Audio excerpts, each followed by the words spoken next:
একবার 500 টাকা সাচ্ছিলাম, নেয় নেই, বলছে ভাই লাগবে না, ওদের একটু খাওয়াবো, এই কারণে যে ওরা দুঃসময়ে পাশে ছিল। সাম্য, তাকে আমি ব্যক্তিগতভাবে চিনি। 2019 সালে 28 বছর পরে যখন ডাকসু নির্বাচন হচ্ছিল, সেই সময় এই ছেলেটা ফার্স্ট ইয়ারের শিক্ষার্থী ছিল, খুব সক্রিয় ছিল এবং একবারে বিপ্লবী চেতনা। আমাদের সাথে গুটি কয়েক শিক্ষার্থী ছিল যারা প্রকাশ্যে ওই সময় আমাদের সাথে ছিল। তো দুটো ছেলে আমাদের সাথে ছিল এবং আমরা দেখা যায় রাত পর্যন্ত ক্যাম্পেইন করে অনেকে একটু খাওয়া দাওয়া করবে, বন্ধুদের 4-5 জন একসাথে।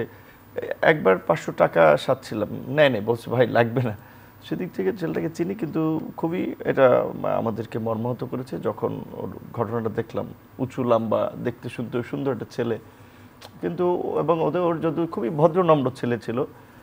পত্রপত্রিকা বা বিভিন্ন মাধ্যমে যতটুকু জানতে পারলাম যে সোহরাওয়ার্দী উদ্যানের মধ্যে দুর্বৃত্তদের ছুরিকাঘাতে নিহত হয়েছে।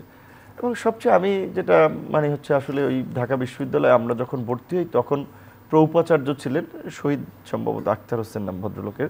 উনি একটা বক্তব্য বলছিলেন যেখানে টিএসসি আছে, বন্ধুদিনে আড্ডা দিতে পারো, ঢাকা বিশ্ববিদ্যালয় সেন্ট্রাল লাইব্রেরি আছে, পড়াশোনা করতে পারো, পাশে সোহরাওয়ার্দী উদ্যান আছে, গাঁজা খাওয়ারও জায়গা আছে, এরকম একটা কথা উনি বলছিলেন।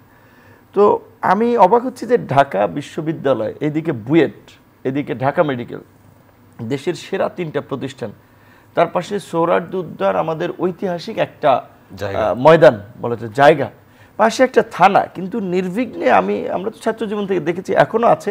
উইকেন্ডে সন্ধ্যার পরে এটা ঠিক যে মাদকের আখড়া বসে, কেউ গাঁজা খায়, কেউ ফ্যান্সিডেল খায়, তারপরে আবার ওখানে দেখা যায় নানান ধরনের অসামাজিক এবং অনৈতিক কার্যক্রম হয়।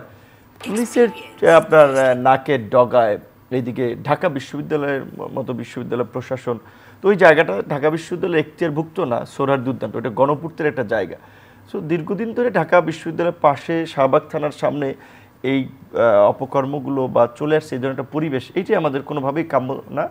আর যেই ছাত্রনেতা মারা গিয়েছেন তার আমরা মাগফিরাত কামনা করি। আমার ব্যক্তিগতভাবে মনে হয়েছিল ওদেরকে ডেকে একদিন অন্তত এই পরিস্থিতিতে ওদের একটু খাওয়াবো, এই কারণে যে ওরা দুঃসময়ে পাশে ছিল, কিন্তু আসলে এই পরিস্থিতির পরে দেখাই হয় নাই।